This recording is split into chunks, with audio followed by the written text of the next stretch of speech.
السلام علیکم every one.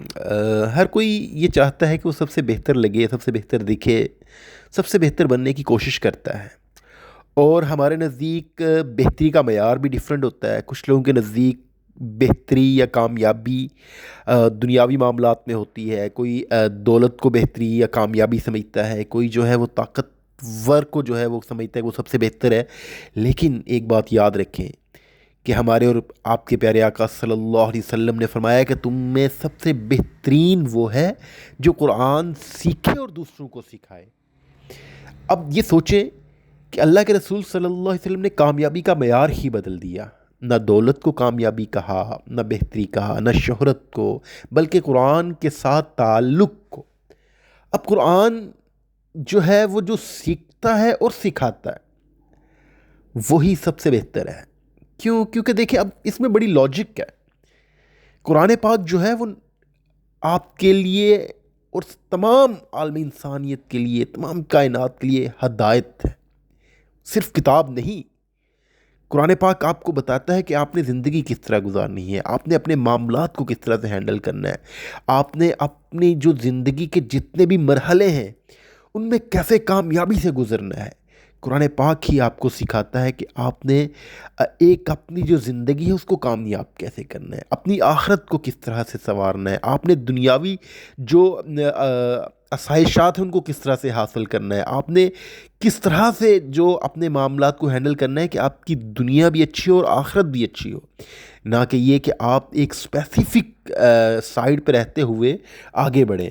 اور اسی لیے جو ہے آپ سب ایک بات ذہن نشین کر لیں کہ ہماری اور آپ کا معیار غلط ہو سکتا ہے، ہماری اور آپ کی سوچ غلط ہو سکتی ہے، ہمارا اور آپ کا جو ہے وہ پیمانہ غلط ہو سکتا ہے، ہمارے الفاظ میں کمی بیشی ہو سکتی ہے، لیکن آقا دو جہاں صلی اللہ علیہ وسلم کے فرمان میں کوئی بھی کمی بیشی نہیں ہو سکتی۔ اور یہ آپ کا فرمان ہے کہ تم میں سے سب سے بہتر وہ ہے جو قرآن کو سیکھتا ہے اور سکھاتا ہے۔ اور یہ دیکھیں کہ جب آپ کسی کو قرآن پاک سکھاتے ہیں، اس کو بتاتے ہیں کہ قرآن پاک یہ ہے اور یہ اللہ کے احکامات ہیں، تو جب تک وہ شخص پڑھتا رہے گا اس کا ثواب آپ کو ملتا رہے گا۔ جب تک کوئی قرآن پاک کے ساتھ جڑتا رہے گا اس کا ثواب آپ کو ملتا رہے گا، وہ آپ کے لیے صدقہ جاریہ بن جاتا ہے۔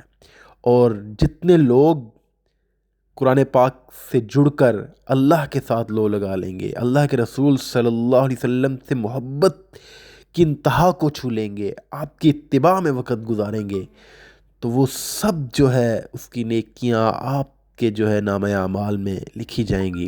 تو کوشش کریں کہ جو معیار اللہ کے رسول صلی اللہ علیہ وسلم نے بنایا ہے آپ اسی کو بہتری سمجھیں۔ آپ یہ نہیں کہ اپنی زندگی کے معاملات کو چھوڑیں، بلکہ اپنی ڈیلی روٹین میں کوشش کریں کہ اگر آپ نے اب تک قرآن پاک کو نہیں پڑھا، نہیں سمجھا، تو آپ آج سے شروع کر دیں، ایک آیت کو روزانہ پڑھنا شروع کر دیں۔ اور اگر آپ کو آتا ہے، آپ نے پڑھا ہوا ہے، تو آپ دوسروں کو سکھانا، دوسروں کو پڑھانا شروع کر دیں۔ تو یہی بہتری کا معیار ہے۔ تو جب آپ اس کے اوپر عمل کریں گے تو آپ دیکھیں گے کہ کس طرح سے جو کامیابیوں کے دروازے ہیں وہ کس طرح سے کھلتے ہیں، آپ کی دنیا اور آخرت کس طرح سنورتی ہے، آپ کی دنیا اور آخرت کس طرح سے بنتی ہے، آپ کس طرح سے تمام معاملات جو کر رہے ہیں اس میں بہتری دیکھتے ہیں، کس طرح آپ کی زندگی میں سکون آتا ہے۔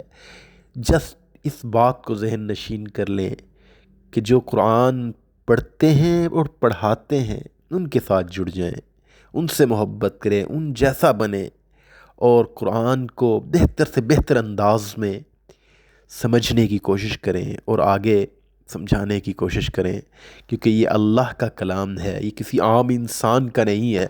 اور جب آپ اس کی ایک ایک لفظ کو پڑھیں گے تو آپ کو اس کی افادیت معلوم ہوگی، آپ کو پتہ چلے گا کہ دنیا کیوں قائم ہے، آخرت کیا ہے، دنیا سے پہلے کیا تھا۔ تو جب آپ اس کو پڑھیں گے تو اللہ پاک آپ کے اوپر بہت سے خزانے جو ہیں وہ اوپن کر دیں گے۔ شرط یہ ہے کہ آپ نے اس کو پڑھنا ہے، سمجھنا ہے، پڑھانا ہے، جتنا ہو سکے اس کے اوپر عمل کرنا ہے۔ یہی جو ہے وہ آپ کی بہتری کا معیار ہے۔ شکریہ۔